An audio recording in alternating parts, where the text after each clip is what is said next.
Welcome to Michigan's Clinton and Kalamazoo Canal. I'm Darren, and this is the Industrial Revolution. You may not look it, but behind me is the largest remaining piece of structure for the canal in the entire state of Michigan. You may not be able to see it very well. Let's see if we can zoom in a little bit. And if you look, we've got some concrete pieces here and up here. And those pieces are the remaining concrete end pieces for an aqueduct that crossed the Clinton River here. An aqueduct is a bridge for rivers and canals. But this really isn't where the story began. To get to the beginning of the story, we need to travel about 10 miles east of here. On April 12, 1827, the Clinton River Navigation Company was chartered in Michigan, which was then not a state yet. It was chartered with the territorial government, with the objective of establishing river navigation up the Clinton River. The Clinton River travels from Lake St. Clair, and their task was to get a navigable waterway up to the village of Utica, Michigan. That is about 15 miles upriver. In doing so, they were authorized to clear any obstructions on the river. They were authorized to charge tolls for anyone transporting freight on the river. And they were also authorized to force anyone building dams for the creations of mills or anything else to build navigation locks around their dam.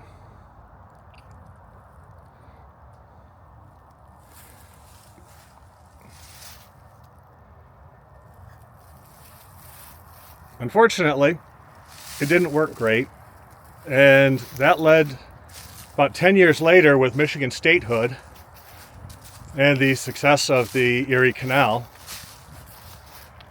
to a plan with the Michigan state government to create the Clinton-Kalamazoo Canal.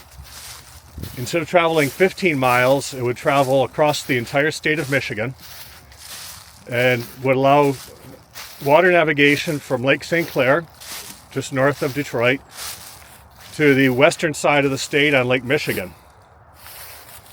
This would give you easy access to Chicago and the Mississippi River. This is the start of that canal, the Clinton and Kalamazoo Canal. So the most critical part of any canal, of course, is its water supply.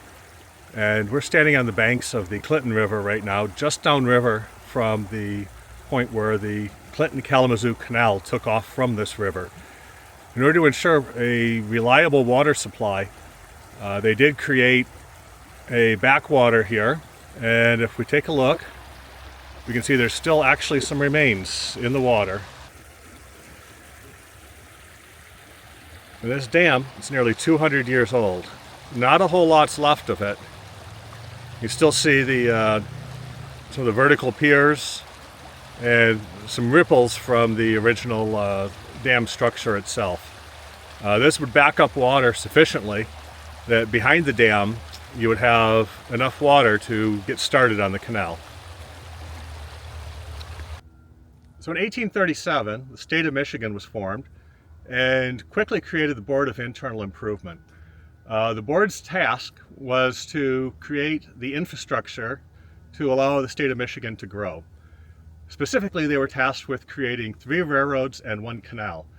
The canal, the Clinton-Kalamazoo Canal, would connect from Lake St. Clair on the east side of the state, all the way across the state, and finally connect with Lake Michigan at the west side of the state. They were allocated $5 million for the entire project and given about 10 years to complete it.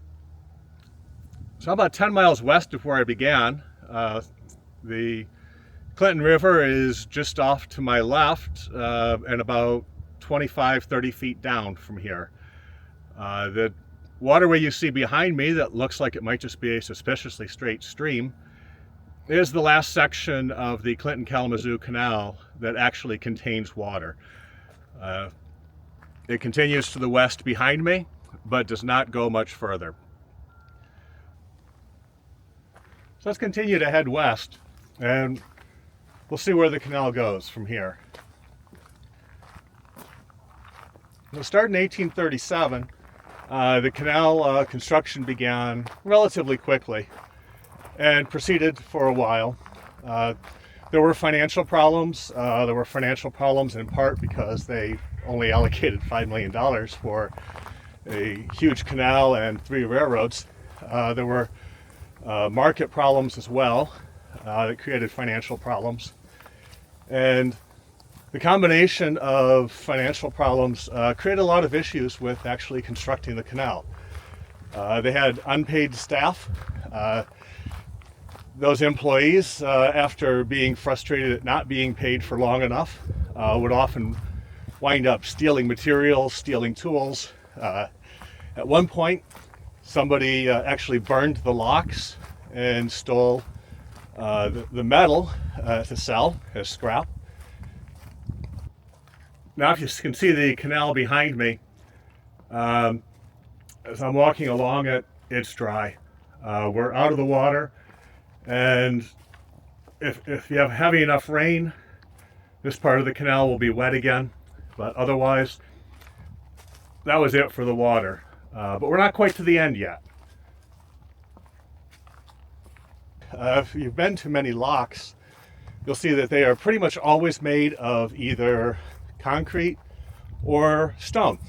And it's a good idea. They're solid, they're durable, and that's not what they built the locks from here on the Clinton and Kalamazoo Canal. On this canal, they actually built the locks out of wood. And we had lots of wood. We don't have a lot of stone in this area. So that's why they built from wood. Problem is, when you build from wood, it's not quite so durable, which is why we don't have any of the remains of the locks left here anymore. The other problem you run into was actually discovered a little bit later. So in 1844, a guy named Amos Brown built and launched a log flatboat on the canal. A section had finally been completed, and they built a lock, and he and his friends wanted to go through the lock. And great idea, we've got this great new canal, we've got this great new lock, we want to go play. So Amos and his friends went out, and they got up to the lock, and they discovered a problem almost immediately.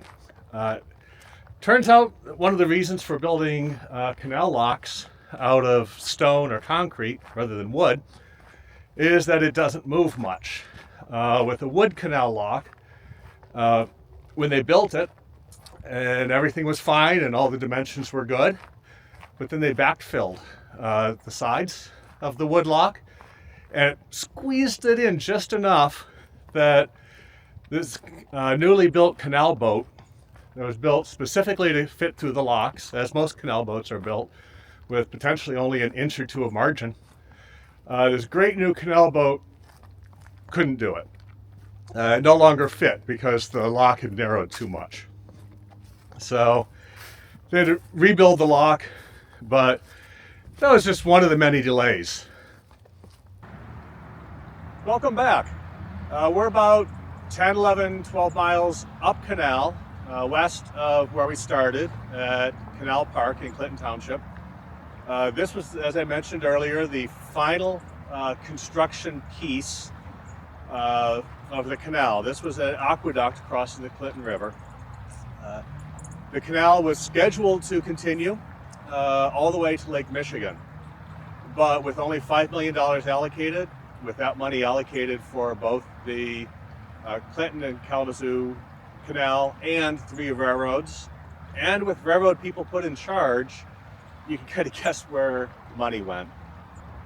In 1943, the Michigan Board of Internal Improvement, the group responsible for building this canal, noted in its minutes that the bids for buying materials for the next section of the canal had come in substantially above expectations. They extended the bid period by 30 days and then never mentioned the canal again. When the board expired after its 10-year tenure, the 3 railroads were sold off, and no mention was made of the canal. Eventually the canal extended beyond here, about a mile or two, depending on how you define completed, into Bloomer Park, and then it just sort of faded away.